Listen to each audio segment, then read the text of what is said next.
Pode parecer que a minha única motivação em contar tudo isso é desinformar as pessoas e deixar com que o meu rastro seja coberto, mas não é verdade. Não é verdade, e hoje eu quero conversar um pouquinho sobre como eu cheguei até esse lugar, sobre como hoje eu, Henrique, fui efetivado como caçador pelo BOPE. Não pelo Chá das 6, pelo BOPE. Conversei com o tenente-coronel Raimundo Santos Rocha e a minha experiência com o BOPE se deu após eu ceder informações muito precisas sobre um notífago que estava perambulando pela Avenida Bento Gonçalves. Eu presenciei um ato dessa criatura e denunciei ele próximo à paróquia São Jorge, já que ali nós temos vários batalhões e a criatura foi infeliz o suficiente para tentar invadir aquele local. Estúpida, como todas as outras. Mas eu quero falar sobre a minha primeira investida no mundo das trevas. Sobre como eu vivi o terror depois de ver minha mãe naquele estado e não tinha para onde ir. Eu não tinha a quem recorrer, eu não tinha fóruns na internet, porque eles simplesmente saíam do ar em pouco tempo, eles desapareciam, ninguém respondia, apesar de eu receber notificações que momentos depois se autodeletavam de meu celular. E isso só me motivou a ir atrás de mais informações, de mais data da qual eu pudesse analisar. E vocês vão ver o quão idiota eu posso ser por negar o Chá das 6. Porque foram eles que me apresentaram tudo isso.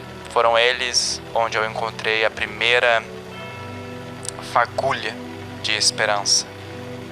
Mas foi tudo ladeira abaixo quando eu vi o jeito da qual eles trabalhavam.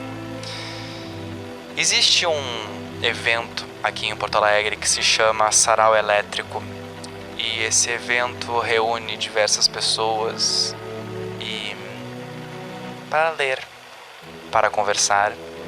E eu fui numa dessas reuniões e foi onde eu encontrei o Thiago. E o Thiago, ele leu uns trechos muito interessantes da qual eu gravei, eu vou colocar aqui para vocês ouvirem, para que vocês mesmos tirem essa conclusão e me digam se o que ele disse não foi na verdade um convite para quem realmente sabia das informações, para quem tinha acesso às informações e poderia fazer mudanças acontecerem no mundo, seja salvando os humanos ou salvando a si próprios, ou simplesmente expurgando do corpo todo aquele mal que essas criaturas fazem com a gente. Então, a gravação.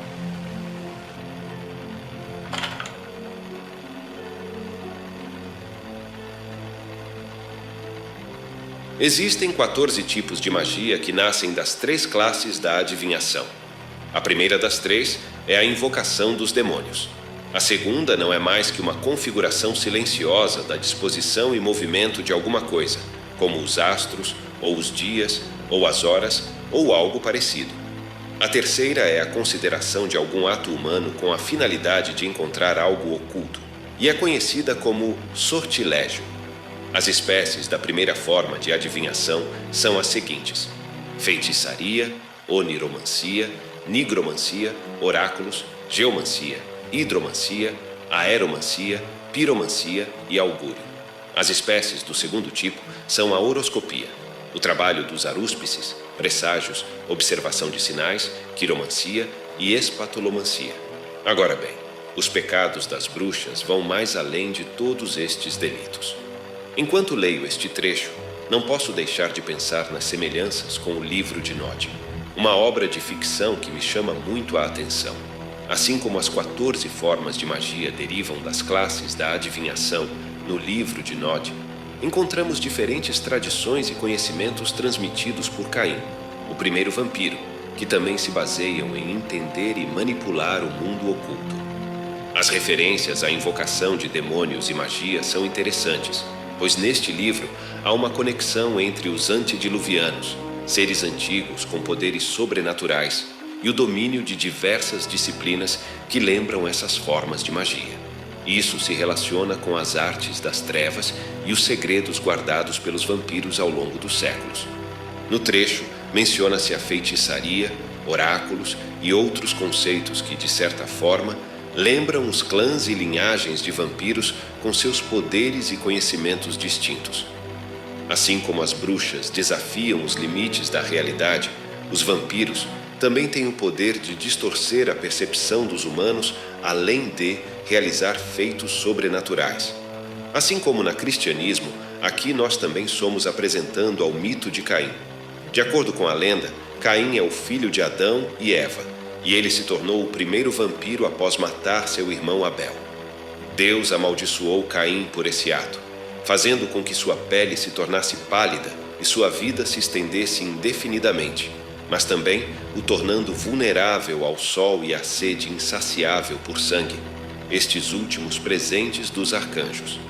Caim, então, partiu em busca de outros seres como ele, formando clãs e linhagens com poderes únicos. Ele também recebeu uma revelação misteriosa, que continha suas experiências, suas interações com seres sobrenaturais, como Lilith, e suas reflexões sobre o destino dos vampiros e da humanidade. Claro que é apenas um livro que pode ser encontrado em qualquer livraria. Mas outros livros religiosos também não estão à disposição?